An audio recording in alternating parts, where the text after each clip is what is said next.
নমস্কার বন্ধুরা, আপনাদের প্রিয় চ্যানেল লেখাপড়া অনলাইনে স্বাগত জানাচ্ছি। আশা করি আপনারা সবাই খুব ভালো আছেন।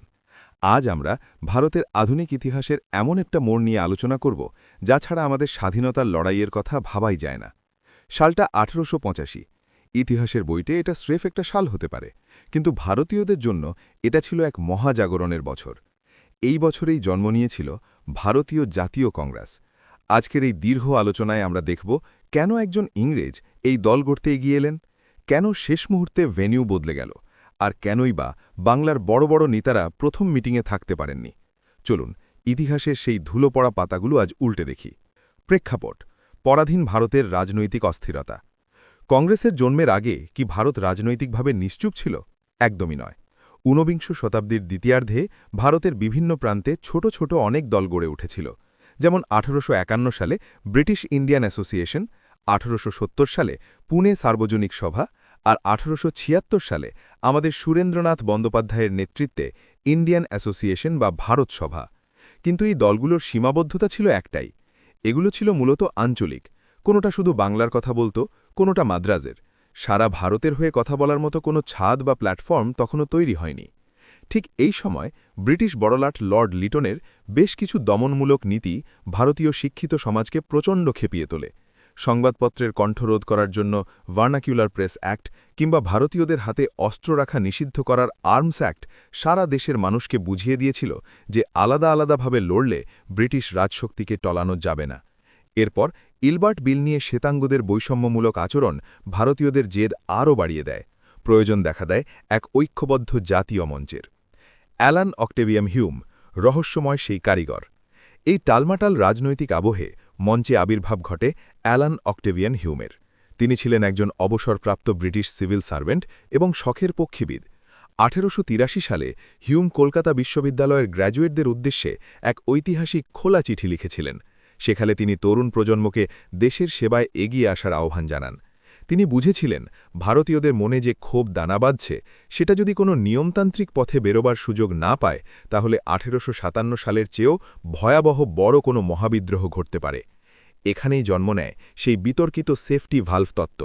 লালা লাজপত রায়ের মতো নেতারা পরবর্তীকালে মনে করতেন ব্রিটিশ সরকার হিউমকে দাবার ঘুঁটি হিসেবে ব্যবহার করেছিল, যাতে ভারতীয়দের প্রতিবাদকে একটা নির্দিষ্ট গণ্ডির মধ্যে আটকে রাখা যায়, ঠিক যেমন প্রেসার কুকারের অতিরিক্ত বাষ্প সেফটি ভালভ দিয়ে বেরিয়ে যায়। তবে গোপালকৃষ্ণ গোখলের মতো নেতারা একে লাইটিং কন্ডাক্টর তত্ত্ব হিসেবে দেখেছেন, অর্থাৎ ভারতীয় নেতারা হিউমকে ঢাল হিসেবে ব্যবহার করেছিলেন, যাতে ব্রিটিশ পুলিশ বা সরকার দলটিকে শুরুতেই দেশদ্রোহিতার তকমা দিয়ে গুড়িয়ে না দেয়। পুনে থেকে বোম্বাই, অধিবেশনের নাটকীয় পট পরিবর্তন। ইতিহাসে অনেক সময় আকস্মিক ঘটনা বড় পরিবর্তন আনে। কংগ্রেসের প্রথম অধিবেশন হওয়ার কথা ছিল পুনে শহরে। সব আয়োজন প্রায় সারা, কিন্তু অধিবেশনের ঠিক কয়েকদিন আগে পুনেতে ভয়াবহ প্লেগ মহামারী ছড়িয়ে পড়ে। আতঙ্কিত হয়ে পড়েন উদ্যোক্তারা। শেষ মুহূর্তে ভেন্যু বদলে নেওয়া হয় বোম্বাই শহরে। 1885 সালের 28 ডিসেম্বর বেলা 12টা বোম্বাইয়ের গোয়ালিয়া ট্যাঙ্ক এলাকায় অবস্থিত গোকুলদাস তেজপাল সংস্কৃত কলেজে শুরু হয় ইতিহাসের সেই মহেন্দ্রক্ষণ। সারা ভারত থেকে মোট 72 জন প্রতিনিধি সেখানে উপস্থিত হয়েছিলেন। পালকি, ট্রেন আর ঘোড়াগাড়িতে চেপে কাশ্মীর থেকে কন্যাকুমারী পর্যন্ত ভারতের প্রতিনিধিরা এক ছাদের তলায় এসেছিলেন। এদের মধ্যে 54 জনই ছিলেন হিন্দু আর 2 জন মুসলিম সদস্য, বাকিরা ছিলেন অন্যান্য ধর্মাবলম্বী। এই 72 জন মানুষই ছিলেন আধুনিক ভারতের রাজনীতির প্রধান রূপকার। উমেশচন্দ্র বন্দ্যোপাধ্যায় ও প্রথম অধিবেশনের 9টি প্রস্তাব। এই ঐতিহাসিক সভার সভাপতিত্ব করার বিরল সম্মান পান এক বাঙালি, বিখ্যাত ব্যারিস্টার উমেশচন্দ্র বন্দ্যোপাধ্যায়। তিনি তার উদ্দাত কণ্ঠে কংগ্রেসের প্রধান 4টি লক্ষ্যের কথা ঘোষণা করেন। 1. ভারতের বিভিন্ন প্রান্তের জাতীয়তাবাদী কর্মীদের মধ্যে বন্ধুত্বপূর্ণ সম্পর্ক গড়ে তোলা। 2. ধর্ম, জাতি, প্রাদেশিকতা ভুলে ভারতীয়দের মধ্যে জাতীয় ঐক্যের বোধ জাগিয়ে তোলা। 3. সমসাময়িক গুরুত্বপূর্ণ সমস্যা নিয়ে শিক্ষিত সমাজের জনমত তৈরি করা। 4.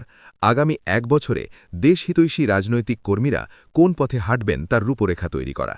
সেই সময় কংগ্রেসের নীতি ছিল আবেদন আর নিবেদন, যাকে আমরা কংগ্রেসের নরমপন্থী পর্যায়ে বলি। সুরেন্দ্রনাথ বন্দ্যোপাধ্যায় কেন ছিলেন না?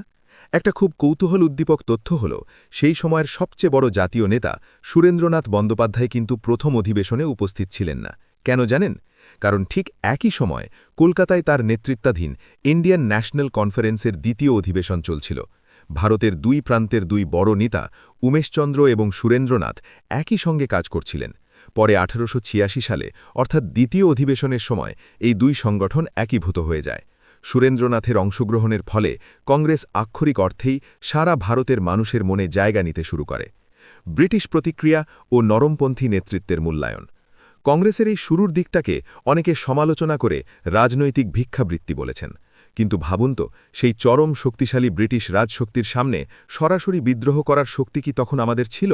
একদমই নয়। হিউম, দাদাভাই নৌরোজি বা ফিরোজ শাহ মেহতার মতো নেতারা একটা শিক্ষিত বুদ্ধিজীবী সমাজ তৈরি করতে চেয়েছিলেন। ব্রিটিশ বড়লাট লর্ড ডাফরেন একে অনুবীক্ষণিক সংখ্যালঘু বা মাইক্রোস্কোপিক মাইনরিটি বলে বিদ্রূপ করেছিলেন। কিন্তু ডাফরেন বুঝতে পারেননি এই সংখ্যালঘু গোষ্ঠী একদিন গোটা ভারতে ব্রিটিশ শাসনের সূর্য ডুবিয়ে দেবে। উপসংহার: মহীরুহের জয়যাত্রা। বোম্বাইয়ের সেই সংস্কৃত কলেজের চত্বরে জ্বলে ওঠে প্রদীপটি পরবর্তীকালে মহাত্মা গান্ধী, সুভাষচন্দ্র বসু বা জওহরলাল নেহরুর হাত ধরে স্বাধীনতার মশালে পরিণত হয়েছিল। আজ আমরা স্বাধীন ভারতে যে গণতন্ত্র উপভোগ করছি তার প্রথম বীজ বোনা হয়েছিল ওই 1885 সালের ডিসেম্বরেই। বন্ধুরা, ভারতীয় জাতীয় কংগ্রেসের প্রতিষ্ঠা নিয়ে আজকের এই দীর্ঘ আলোচনা আপনাদের কেমন লাগল? ইতিহাসের এই জ্ঞানগুলো কি আপনাদের অনুপ্রাণিত করছে? আমাদের ভারতের গৌরবময় ইতিহাস নিয়ে এমন আরও গভীরে জানতে হলে ভিডিওটা লাইক করুন আর বন্ধুদের সঙ্গে অবশ্যই শেয়ার করুন। আর হ্যাঁ, এই সংক্রান্ত আরও তথ্য বিস্তারিত নোট আকারে পড়ার জন্য আমাদের ওয়েবসাইট লেখাপড়াঅনলাইন.com ভিজিট করতে ভুলবেন না। আজ এ পর্যন্তই। দেখা হবে পরের কোনো গুরুত্বপূর্ণ ঐতিহাসিক আলোচনায়। সবাই সুস্থ থাকুন, পড়াশোনার সঙ্গে থাকুন। নমস্কার।